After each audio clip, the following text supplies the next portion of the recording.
10:18, our officers responded to the intersection of Country Club and North Valdosta Road, in reference to an accident with injuries. When they arrived on the scene, the entire intersection was a mess with debris everywhere and one guy lying on the ground complaining of injuries. One of the drivers involved in the accident was Austin Fiveash, the Lowndes County Coroner. I have watched the body cameras from our officers involved. When our officers arrived on the scene, they spoke with Austin and his passenger, who were outside of their truck. Austin told the officer that he had hit his head and neck, and that he wanted EMS to check him out and he was going to have them transport him to the hospital. The passenger told the officer that he was all right. The officer that spoke with Austin and his passenger stated, on body cam, that he smelled alcohol coming from the passenger, but he did not smell any on Austin.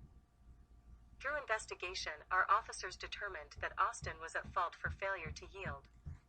While our officer was running Austin's information in his car, Austin was transported by ambulance to the hospital. Our officer went to issue Austin a citation.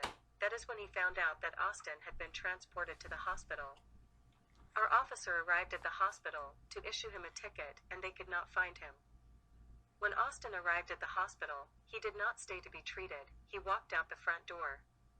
Our officers were looking for Austin and finally located him at 10:25 p.m., 2 hours later, at the bar Austin owns, the G.B.R on Baytree Road. Our officers on the scene did not know who Austin was, meaning that they did not know he was the coroner. It wasn't until the patrol officer that could not find him at the hospital and called his supervisor, that the supervisor recognized the name and knew who he was. I was called Friday night at 9:32 by our shift captain, who did not go to the accident scene, and told that Austin had left the scene and that he may have been drinking. I told them that if they found him and he was under the influence, that he needed to be arrested just like anyone else. When they found him 2 hours after the wreck, and he was at his bar, they can no longer investigate him for DUI. He was issued citations for failure to yield and no license on person. At no time on scene of the accident did any of our officers identify that Austin was under the influence of alcohol.